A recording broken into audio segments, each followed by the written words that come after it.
Piece be upon him अगर कहें हम, या अब कानूनन आपके नेशनल असेंबली में बिल पास हो चुका है कि जब आप होली प्रॉफिट लिखेंगे तो आपको कहना पड़ेगा, और कहना चाहिए भी,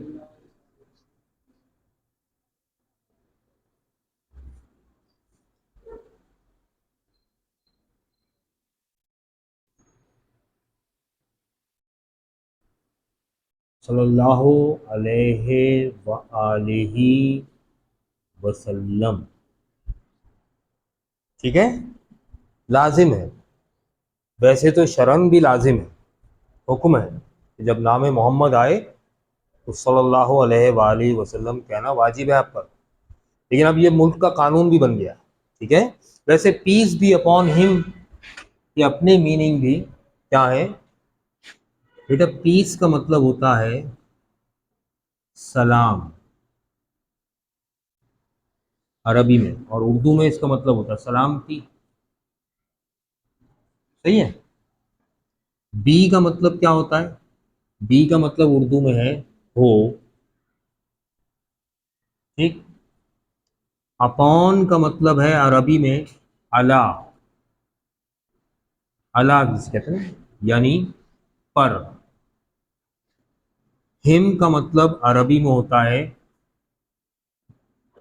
हे, जिसे हम कहते हैं उन। अब अगर इनको मिलाएं अपॉन हिम तो ये वर्ड बनेगा, ये बना। इनको और इनको आपस में मिला दिए तो ये बनेगा ना, और ये आ जाएगा सामने तो क्या हो जाएगा? अस्सलाम। अगर पीस भी अपॉन हिम भी कहेंगे तो भी मीनिंग वही निकलेंगे जो होते हैं अलैहिस्सलाम। हाँ, अमन भी होता है। अमन का मतलब सलामती ही तो होती है। ये उर्दू में हम कहते हैं उन पर सलामती हो, अरबी में कहते हैं अलैहिस्सलाम, इंग्लिश में कहते हैं पीस बी अपॉन हिम, एक ही बात है। ठीक है, वैसे ये कहना अफजल है, अच्छा है। सरमन, सरमन किसे कहते हैं भाई? अच्छा, सरमन का मतलब होता है, हाँ, रिलीजियस स्पीच को कहते हैं। आसान करके बता रहा हूं, रिलीजियस स्पीच का मतलब होता है खुतबा, आखिरी खुतबा। वैसे ये खुतबतुल विदा जो है आखिरी खुतबा नहीं बल्कि आखिरी हज का खुतबा था। इसकी अजमत ये भी है कि ये आम खुतबा नहीं था, हज का खुतबा था।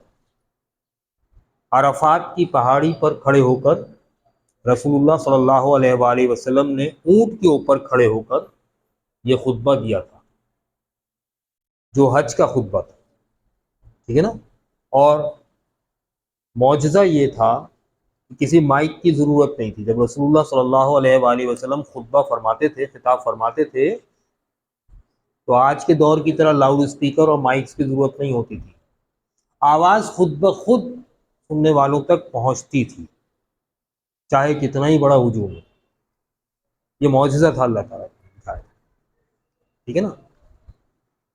कि लंबे कद के आदमी के साथ भी चलते थे तो लोगों को हुजूर सल्लल्लाहु अलैहि वसल्लम ही बुलंद कामत दिखाई देते थे, जो उनकी शख्सियत का मौजज़ा था। ठीक है ना। और मौजज़ा उसी को कहते हैं जिसके आगे साइंस फेल हो जाए। तो अकल से मत आजमाना मौजज़े को, क्या ऐसा कैसे मुमकिन है? अकल से बालातर जो चीज़ होती है ना उसी को मौजज़ा कहते हैं।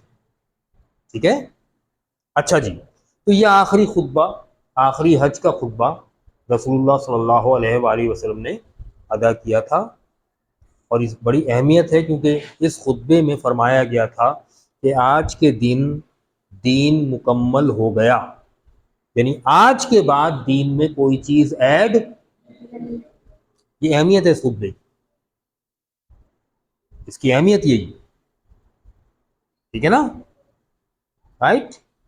तो this sermon proved to be a seal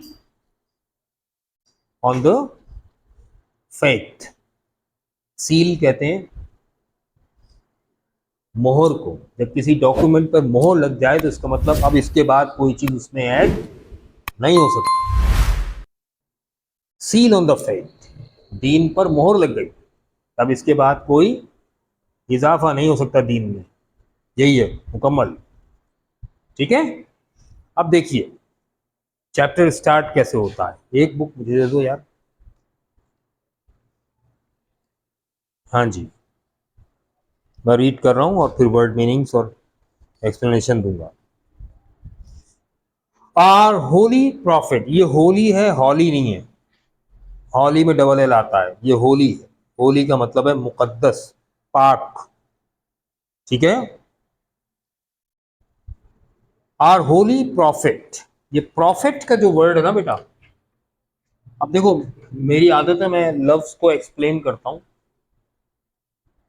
हालांकि आप नाइन्थ के बच्चे हैं, जाहिर है कि इतनी डेप्थ में तो आपके लिए जाना मुमकिन ही नहीं है, क्योंकि आप तो छोटे हैं, है ना, आपकी अकल ही इतनी नहीं है ना, ऐसे ही है। नहीं, आप 21st सेंचुरी की लेटेस्ट टेक्नोलॉजी एंड्रॉइड बगैर टीचर के सीख लेते हैं, तो फिर इतनी सी बात क्यों नहीं सीख रहे? अल्फाज के मानी समझना कौन सा मुश्किल होगा आपकी, कोशिश करना है बस समझने की। ठीक है, राइट, ठीक है ना। देखो जमीन में अगर मुझे कुआं खोदना है तो मुझे चोट मारनी पड़ेगी और जमीन को वो चोट सहनी पड़ेगी, वरना कुआं नहीं खुदेगा, पानी नहीं निकलेगा। कोई गहरी बात बतानी है तो दिमाग पर चोट तो पड़ेगी, उसे बर्दाश्त तो करना है, लेकिन उसी से आपकी सोच गहरी होगी। क्या ख्याल है? ठीक है, तो ये मत सोचना कि मैं पका रहा हूँ, पकाता मैं दूसरे चैनल पर हूँ, यहाँ कुछ और कर रहा हूँ। ठीक है ना। अब देखो अगला लफ्ज क्या है, प्रॉफिट। प्रॉफिट किसे कहते हैं? और एक वर्ड इस्तेमाल होता है मैसेंजर। मैसेंजर किसे कहते हैं? और एक और लफ्ज इस्तेमाल होता है, देखो भाई, एक वर्ड ये है प्रोफेसर और एक वर्ड ये है प्रोफेसर। देखो बहुत सारे वर्ड बता दिए मैंने, है ना, अब इसके मीनिंग एक्सप्लेन कर रहा हूँ, समझ लो, गलत फहमी का शिकार नहीं होना। देखो बेटा, ये जो वर्ड है ना प्रॉफिट, इसका मतलब होता है नबी, और मैसेंजर का मतलब होता है पैगंबर। फर्क क्या है? लफ्ज नबी जो है ना, अरबी में नबी कहते हैं ना, ये नबी का लफ्ज बना कैसे? देखो अरबी में अंबा किसे कहते हैं? अंबा जमा है, इसका मतलब है खबरें, खबर को कहते हैं। ठीक है, अंबा किसे कहते हैं? खबर। नब कहते हैं खबर को, जमा है अंबा। अंबा का मतलब खबरें। अब इसके अंदर आपको ये नून और बा नजर आ रहा है ना, इससे बना है लफ्ज नबी। नबी का मतलब है गैब की खबर देने वाला, गैब की खबर देने। अल्लाह ताला ने नबी इसलिए कहा उन्हें कि वो गैब की खबर सुनाते। गैब क्या? गैब क्या? जो आपको दिखाई नहीं देता, वो गैब है ना, राइट। मुसलमान जो है वो गैब पर ईमान रखता है, अल्लज़ीना युमिनूना बिल गैब। मुत्तकी की पहचान है वो जो गैब पर ईमान रखते हों। हमने अल्लाह को देखा है नहीं, मगर हम ईमान रखते हैं, तो गैब पर ईमान रखते हैं ना, है ना। हमने रसूल पाक सल्लल्लाहु अलैहि वसल्लम को देखा नहीं, मगर ईमान रखते हैं। क्या ख्याल है? हमने जन्नत देखी है नहीं, मगर ईमान रखते हैं। दोज़ख देखी है नहीं, अल्लाह ना दिखाए, लेकिन ईमान रखते हैं। फरिश्तों को देखा है नहीं, लेकिन ईमान रखते हैं। ये सब गैब है, और गैब की खबर देने वाला कौन है? नबी। अल्लाह ने नबी को मुकर्रर किया, मुअय्यन किया है कि वो गैब की खबर बंदों तक पहुंचाए। नबी कहते हैं प्रॉफिट। ठीक है, मैसेंजर पैगंबर, पैगाम बर का मतलब है लाने वाला, ठीक है। पैगंबर का मतलब पैगाम लाने वाला, तो अल्लाह का पैगाम लाने वाला पैगंबर। बात समझ में आई? ठीक। अच्छा भाई, अब ये दो अल्फाज एक जैसे लिख दिए मैंने, इसको मैं पढ़ रहा हूं प्रोफेसर, प्रोफेसर, और इसको क्या पढ़ रहा हूं, प्रोफेसर। यहां स्ट्रेस है, प्रोफेसर, और इसको क्या पढ़ रहा हूं, प्रोफेसर। यहां स्ट्रेस है, प्रोफेसर, फे के ऊपर स्ट्रेस। फर्क क्या है, मैं प्रोफेसर हूं, ऊपर वाला, ठीक है। प्रोफेसर बना है प्रोफेशन से, यानी जो प्रोफेशनल टीचर है वो कहलाएगा प्रोफेसर। और ये वर्ड जो है प्रोफेसर, ये आपको अक्सर लिखा हुआ मिलेगा, उर्दू में दोनों वर्ड एक ही तरह से लिखते हैं, क्या ख्याल है? उर्दू में दोनों के लिखने का तरीका एक ही है ना, गड़बड़ यही है। अब आप 380 पे जाइए, बोर्ड लगे हुए हैं, आमिल प्रोफेसर, है ना, लिखा है ना। वो हाथों की लकीरें देखकर बताते हैं भाई आपके मुस्तकबिल में क्या होने वाला है, आपकी कितनी शादियां होंगी, कितने बच्चे, ये बताता। वो भी अपने आप को क्या कहते हैं,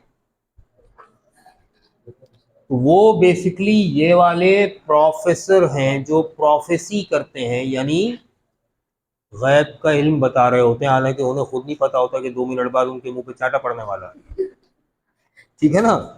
ऐसे झूठ मूठ भी बने हुए, वो प्रोफेसर कहते हैं अपने आप को, जैसे वो प्रोफेसी कर रहे हैं, पेशन गोई कर रहे हैं, ठीक है ना भाई। ये वर्ड भी प्रॉफिट से ही बना है, ठीक है।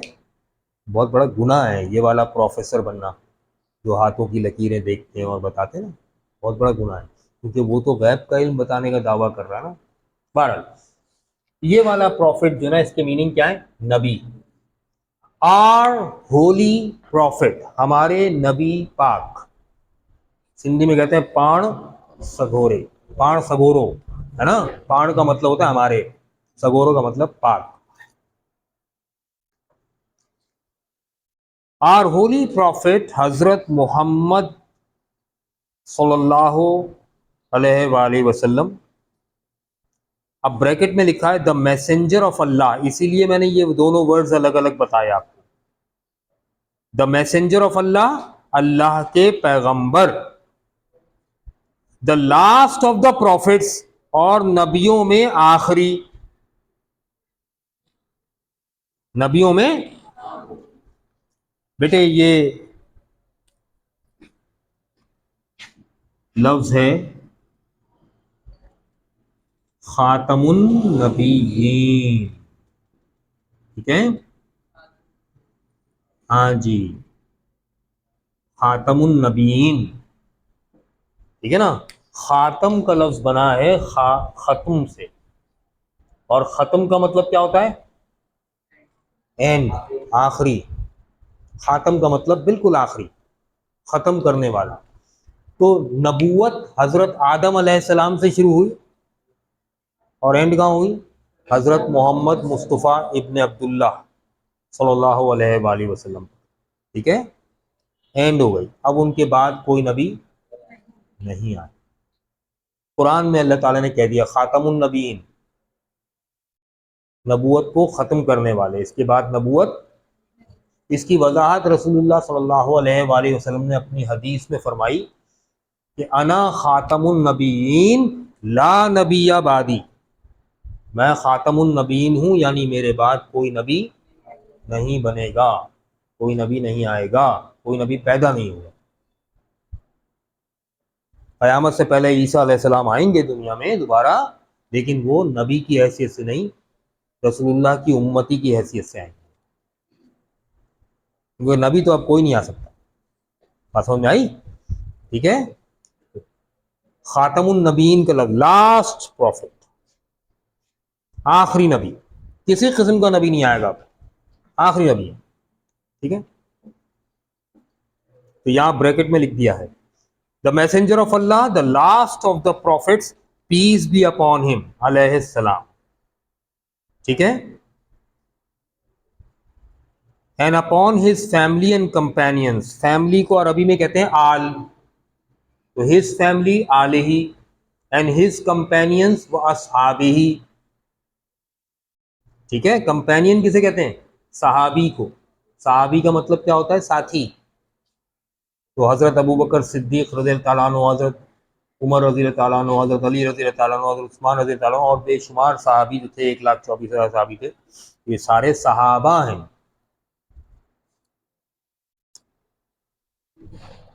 इसीलिए अरबी में भी लिखा हुआ है रसूलुल्लाह खातमुन नबिय्यीन सल्लल्लाहु अलैहि व अला आलिहि व अस्हाबिहि वसल्लम। इसका इंग्लिश में ट्रांसलेशन लिखा है the messenger of Allah, the last of the prophets, peace be upon him and upon his family and companions.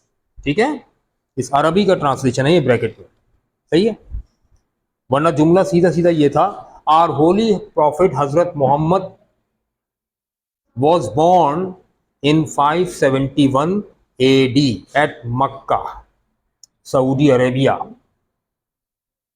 in a noble Quraish family. भाई देखो, अब ये एक ही जुमले में इन्होंने 3-4 चीजें बता दी। 571 AD, AD का मतलब क्या होता है बेटा? स्कूल की मिस से भी पूछना, AD किसे कहते हैं? हाँ, वेरी गुड वेरी गुड। क्या होता है AD का मतलब? After death. किसकी डेथ? डेथ ऑफ ईसा अलैहिस्सलाम। भाई मुसलमान है ना आप सब माशाल्लाह, याद रखो ईसा अलैहिस्सलाम की डेथ हुई ही नहीं। ईमान है हमारा, जो ये कहे कि ईसा अलैहिस्सलाम की डेथ हो गई वो मुसलमान नहीं है, ठीक है ना, क्योंकि उसका कयामत पर ईमान नहीं है इसका मतलब, क्योंकि कयामत से पहले ईसा अलैहिस्सलाम दोबारा आएंगे और दोबारा वो कभी आ नहीं सकता जिसकी डेथ हो गई हो। देखो याद रखो, ईसा अलैहिस्सलाम की डेथ नहीं हुई है, ठीक है, मुसलमान मानते भी नहीं है। तो फिर एडी का मतलब आफ्टर डेथ कहां से आ गया? देखो भाई, आफ्टर डेथ नहीं है, मैं सिखाने के लिए, देखो ये चैप्टर ऐसे नहीं बना हुआ, एक एक लाइन में कितनी डेप्थ है। जस्ट ये नहीं खड़े हो भाई रीड करो, हाँ ठीक है ट्रांसलेशन हो गया खत्म कहानी, अब क्वेश्चन आंसर याद करो। नहीं, क्यों पढ़ रहे हैं भाई? सोच बनाने के लिए, सोच की तामीर के लिए, ठीक है ना, यूं ही थोड़ी लिखा है जुमला। अगर यही बात बतानी होती कि हजरत मोहम्मद मुस्तफ़ा सल्लल्लाहु अलैहि वसल्लम 571 ईस्वी में पैदा हुए थे, तो ये 5वीं जमात में बता देते, 9वीं में क्यों बता रहे हैं? क्योंकि 9th में आपका जहन इस काबिल है कि इस बातों को समझ सके, इसकी गहराई को समझ सके। 5वीं में बताते तो सीख तो आप उस वक्त भी जाते कि 571 में पैदा हुए थे, लेकिन गहराई में नहीं जा सकते थे ना, इसलिए अब बताया जा रहा है। सुनो, ईसा अलैहिस्सलाम पैदा हुए, ठीक है, बर्थ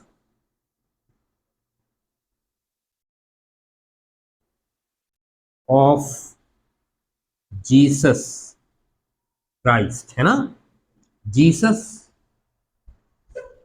ये जीसस का जो लफ्ज है लैटिन लैंग्वेज का वर्ड है और इसका सही तलफ्फुज लैटिन में है यसू। इसे लैटिन लैंग्वेज में पढ़ते हैं यसू, इंग्लिश में पढ़ते हैं जीसस, अरबी में पढ़ते हैं ईसा, लफ्ज एक ही है, ठीक है। बर्थ ऑफ जीसस के बाद, अच्छा, ईसा अलैहिस्सलाम की पैदाइश को या उनकी पैदाइश के पहले साल को कहते हैं, क्या कहते हैं? Domini. Domini is the year of Jesus या बर्थ ऑफ जीसस, ठीक है। ईसा अलैहिस्सलाम का साल, ईसा अलैहिस्सलाम का सन या ईसा अलैहिस्सलाम की पैदाइश को क्या कहते हैं? डोमिनाई, सही है भाई। अब इसको हमने मान लिया रेफरेंस,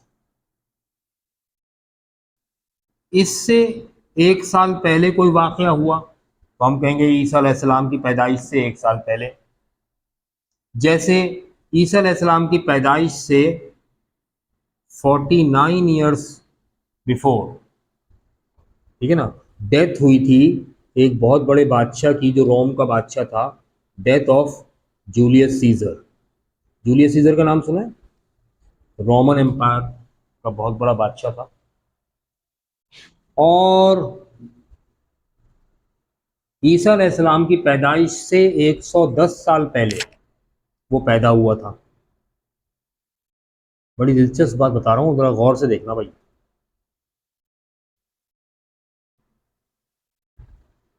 ठीक है, ये यूं जा रहा है ना सन, 1 2 3 4 5, है ना? ठीक है ना, ऐसे चल रहा है। 108, 7, 108, 109, है ना, 110, 111, 112, इस तरह चल रहा है। और इस तरफ कैसे चलेगा? 1 2 3 4 5 6 7, है ना, ऐसे चलेगा। तो 571 ईसा अलैहिस्सलाम की पैदाइश के 571 साल बाद।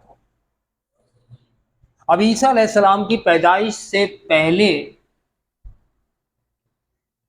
यहां से 110 साल पहले पैदा हुआ था जूलियस सीजर,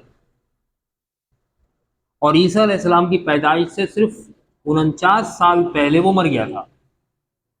तो अब इसकी पैदाइश कैसे बताएंगे हम? 110 में पैदा हुआ था, 49 में मरा, तो आप कहेंगे ये क्या बात है, उल्टी बात हुई। तो 110 में पैदा हुआ था, 49 में मरा। बेटा बिफोर क्राइस्ट, ये जो सन चल रहा है ना, इसको कहते हैं बीसी। बीसी का मतलब होता है बिफोर क्राइस्ट। बीसी का मतलब क्या होता है? Before Christ. ठीक है, BC means before Christ. Urdu में कहते हैं हम कब्ल अज मसीह। क्या कहते हैं? सुना होगा आपने ये लफ्ज, कब्ल अज मसीह। मसीह का मतलब होता है सेवियर, और ईसा अलैहिस्सलाम को मसीह भी कहते हैं ना, मसीहा, सेवियर। तो कब्ल अज का मतलब क्या होता है? अज, अज का मतलब होता है से, कब्ल का मतलब होता है पहले, मसीह से पहले, यानी बिफोर क्राइस्ट। ठीक है, राइट, बीसी। तो अब देखिए, जीसस यानी ईसा अलैहिस्सलाम की पैदाइश से पहले के सन उल्टे चलेंगे, क्योंकि इस डायरेक्शन में जा रहा है ना। तो ज्यादा सन में पैदा हुआ, कम सन में मरा। 110 में पैदा हुआ, 49 में मरा। क्या मतलब? यहां से 110 साल पहले पैदा हुआ था, और जब यहां से 49 साल पहले मरा। बात समझ में आई मेरी, है ना? अच्छा, इस तरफ चलेंगे तो इस डायरेक्शन में जा रही है टाइम, है ना? तो ईसा अलैहिस्सलाम की पैदाइश से 571 साल बाद बर्थ ऑफ हजरत मोहम्मद मुस्तफ़ा सल्लल्लाहु अलैहि वसल्लम हुई। बात समझ में आई? ठीक है, अब इस सन को कहेंगे एडी। क्या कहेंगे? A D.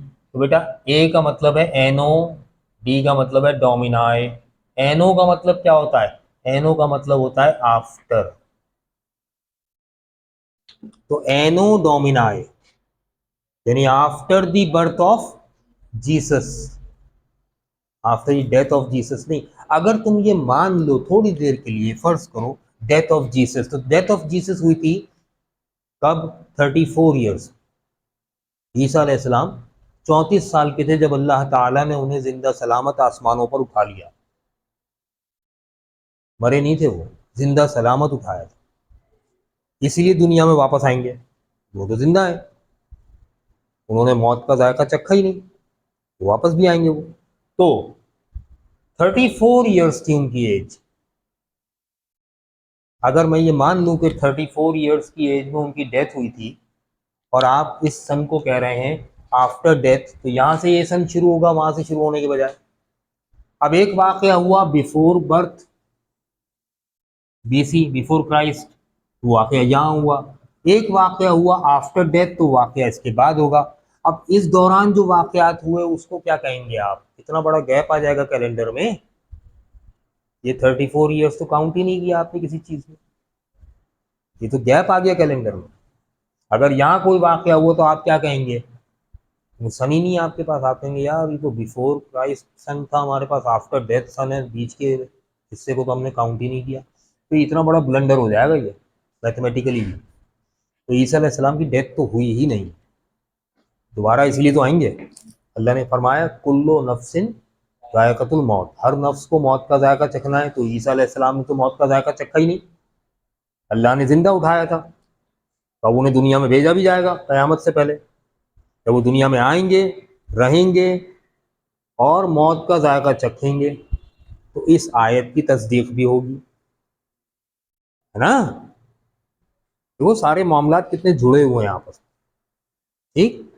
तो ईसा अलैहिस्सलाम की डेथ नहीं हुई, इसलिए आफ्टर डेथ नहीं बेटा, एनो डोमिनाए है, याद रखना अब ये बात।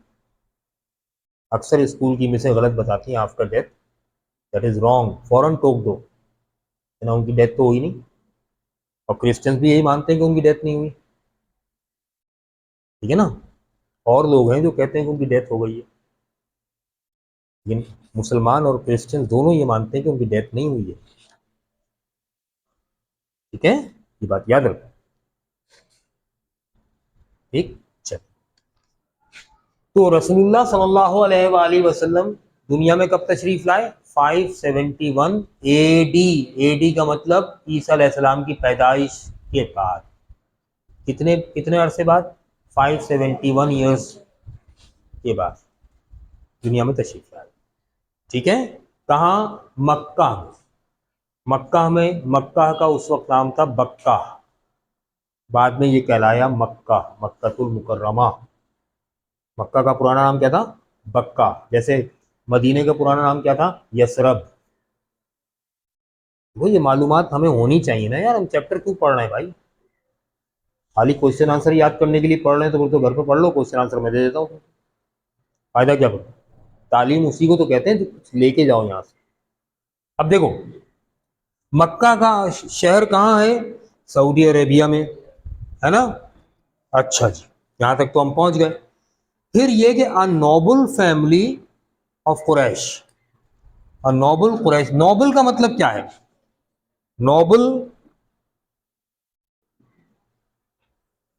आम मानों में नोबल का मतलब है आला, जो इज्जत में भी बुलंद हो, इज्जतदार खानदान हो, और दौलत में भी बुलंद हो, खाली मुअज्जिज नहीं, दौलतमंद हो, ठीक है ना। तो बेटा नोबल फैमिली में, और उस फैमिली का नाम क्या था? कुरैश तो कबीले का नाम था, कुरैश में एक नोबल फैमिली थी जिसका नाम था बनु हाशिम, और दूसरी थी बनु उमैया।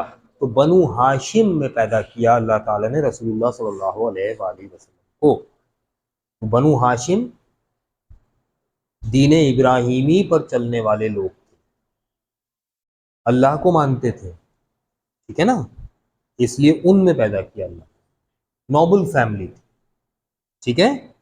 अच्छा जी, अल्लाह अपने महबूब नबी को किसी आम खानदान में कैसे पैदा कर देता है? नोबल फैमिली में पैदा करेगा ना, ठीक। अच्छा जी, the Quraysh used to worship idols, Quraysh used to, अब ये यूज्ड टू का क्या मतलब है बेटे? यूज्ड टू का मतलब है रिपीटेड एक्शन, यानी बार बार होने वाला action in the past. Repeated action का मतलब क्या होता है? रूटीन या हैबिट वगैरह, ठीक है ना। भाई देखो ना, आप जैसे फर्ज करो कि जब मैं आपकी एज में था तो क्रिकेट खेलता था, दैट वाज माय हैबिट और हॉबी और रूटीन, और that was my repeated action, रोज खेलता था। अब नहीं खेलता, है ना, राइट। तो अब मैं क्या कहूंगा? I used to play cricket when I was in 9th class. I used to play cricket का मतलब it was my hobby, it was my habit, it was my routine, है ना, राइट। तो यूज टू इस्तेमाल होता है past के लिए हमेशा, ठीक है, और इसके साथ फर्स्ट फॉर्म आती है वर्ब, ठीक। तो कुरैश जो थे वो क्या किया करते थे, उनका रूटीन क्या था, हैबिट क्या थी, है ना, क्या था, टू वर्शिप। बेटे वर्शिप का मतलब क्या होता है, इबादत करना, ठीक है, यानी इबादत करो, राइट। आइडल, आइडल किसे कहते हैं, आइडल कहते हैं खुदा या बुत को। अच्छा खुदा कैसा, झूठा खुदा, झूठा खुदा, सच्चे खुदा को आइडल नहीं कहते, ठीक है, झूठे खुदा को। जैसे किसी ने बुत बनाकर पूजना शुरू कर दिया, किसी ने गाय की पूजा शुरू कर दी, किसी ने सूरज की पूजा शुरू कर दी, किसी ने चांद की पूजा, तो ये सब आइडल्स हैं, ठीक है ना, आइडल है। वैसे आइडल कहते हैं झूठे खुदा को। जैसे दुनिया में अगर कोई इंसान खुदा बन के बैठ जाए तो हम कहेंगे आइडल है वो, ठीक है ना, जो लोग उसे मानना शुरू कर दें वो आइडल कहलाएगा। जैसे हम कहते हैं अमेरिकन आइडल, इंडियन आइडल, सुना होगा लफ्ज, है ना, वहाँ आइडल का मतलब क्या है कि सब मानते हैं उसे, सब मानते हैं उसे। अब जैसे अगर कोई मुकाबला होता है अमेरिकन आइडल का, तो फिर पूरे अमेरिका से लोग, टैलेंटेड लोग आएंगे, स्टेज पे परफॉर्मेंस देंगे, और एक आदमी जो है वो फाइनल का मुकाबला जीत जाएगा, तो पूरा अमेरिका उसे मान लेगा। जिसको सब मान लें उसको आइडल कहते हैं। तो आइडल के ये मीनिंग भी है। जैसे फिजिक्स की फील्ड में हम कहते हैं आइडल ऑफ फिजिक्स कौन है, एल्बर्ट आइंस्टाइन। शायरी में हम आइडल ऑफ पोइजी यानी खुदाए सुखन किसे कहते हैं, मीर तकी मीर को, ठीक है ना। तो आइडल का वर्ड इन मानों में भी इस्तेमाल, लेकिन यहाँ पर प्योरली किन मानों में इस्तेमाल हो रहा है, बुतों के मानों, क्योंकि अरब के लोग कुरैश जो थे वो बुत परस्ती करते थे, बुतों की पूजा करते थे, बुतों की इबादत करते थे, ठीक है, तो कंफ्यूजन। तो कुरैश जो थे वो बुतों की पूजा करते थे, उनका रूटीन था ये। अच्छा जी, एंड डिड नॉट बिलीव, और ईमान नहीं रखते थे, यकीन नहीं रखते थे, किस पर, इन वन गॉड, खुदाए वाहिद पर, यानी अल्लाह ताला पर। गॉड का जी कैपिटल हो तो इसका मतलब अल्लाह के लिए इस्तेमाल हो रहा है, ठीक है। आ गई नाइन्थ, टेंथ आ गई, 5 मिनट में खत्म करो, बता दिया करो ना यार। अब कुरैश में तो बुत परस्ती होती, खाने काबा में 360 बुत सजे हुए थे, और कुफारे मक्का खाने काबा में जाकर उन बुतों के आगे सजदे करते थे। तो रसूलुल्लाह सल्लल्लाहु अलैहि वसल्लम ने उन बुतों को गिराया था, हजरत अली को हुक्म दिया था कि वो कंधे पर खड़े हों और तलवार से इन बुतों को गिरा दें, सर कलम कर दें, है ना। तो बुत परस्ती उनकी आम थी। अच्छा जी, आर होली प्रॉफिट सल्लल्लाहु अलैहि वसल्लम asked the Quraish not to worship their false gods. अब देखो आइडल के मीनिंग आ गए, फॉल्स गॉड्स, ठीक है। अच्छा जी, अब आइडल के मीनिंग खुद ब खुद आ गए, फॉल्स गॉड्स, ठीक है, लिख लो फॉल्स गॉड्स। अब देखो गॉड्स जो फॉल्स है उनके लिए स्मॉल जी है, मगर जो रियल गॉड है उसके लिए कैपिटल जी है, that is the difference, right. अच्छा जी, आस्क, बेटे आस्क का मतलब क्या होता है, जल्दी से बताओ, पूछना। आस्क का एक मतलब है पूछना, आस्क का एक मतलब होता है मांगना, आस्क का एक मतलब होता है हुक्म देना, तीनों मीनिंग है इसके। देखो, I ask your forgiveness, I ask your forgiveness, मैं आपसे मुआफी मांग रहा हूं या मांगता हूं। यहां आस्क का मतलब क्या हो गया, मांगना। I ask you a question, मैं आपसे एक सवाल मांगता हूँ नहीं, पूछता हूँ। यहाँ आस्क का मतलब पूछना हो गया। और यहाँ जब कहा गया यार होली प्रॉफिट सल्लल्लाहु अलैहि वसल्लम आज द कुरैश, तो कुरैश से ना तो रसूलुल्लाह मांगेंगे, क्योंकि वो अल्लाह के नबी हैं, वो मांगेंगे थोड़ी उनसे, है ना, ना मांगेंगे ना पूछेंगे, ठीक, हुक्म देंगे। आस्क का मतलब यहाँ है ऑर्डर, हुक्म देना।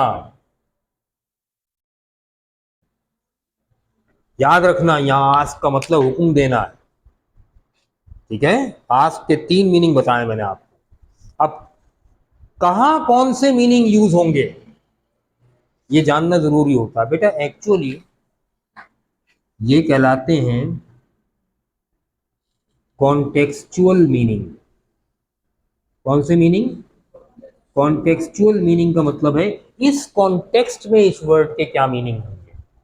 डिक्शनरी मीनिंग नहीं चलते, कॉम्प्रीहेंशन में, क्योंकि कॉम्प्रीहेंड करना होता है, समझना होता है, तो कॉन्टेक्सचुअल मीनिंग चाहिए होते हैं, डिक्शनरी मीनिंग नहीं चलते, ठीक है। कॉन्टेक्स्ट में उस वर्ड की क्या मीनिंग ये देखना, समझना हो, ठीक। वैसे अगर मेरी जगह कोई और पढ़ा रहा होता है इस चैप्टर को तो आधे से ज्यादा चैप्टर हो चुका होता अब तक, है ना, राइट। बास चैप्टर ऐसे हैं जिनमें मेरी स्पीड ऐसी होगी, फास्ट, लेकिन बास चैप्टर ऐसे हैं जिनमें मेरी स्पीड इतनी ही स्लो होगी, क्योंकि ये चैप्टर्स तकाजा करते हैं कि इन्हें एक्सप्लेन कर करके पढ़ाया जाए। पास्ट चैप्टर्स में स्टोरीज हैं बस, तो वो रनिंग कमेंट्री चलेगी, तेज स्टोरी चलेगी, आपने से सुनना और समझना होगा, उसमें कोई एक्सप्लेन करने वाली चीज़ ही नहीं होगी, कहानी होगी बस। वो तेज चलेंगे, एक एक क्लास में एक एक चैप्टर भी खत्म होगा, ठीक है। बेटा हर चैप्टर की टाइमिंग अलग अलग है, परेशान नहीं होना, समझ में आ गई बात, ठीक। चलो, चैप्टर के साथ इंसाफ होना चाहिए। निशान लगा के डेट डालो, किसकी बुक थी ये? और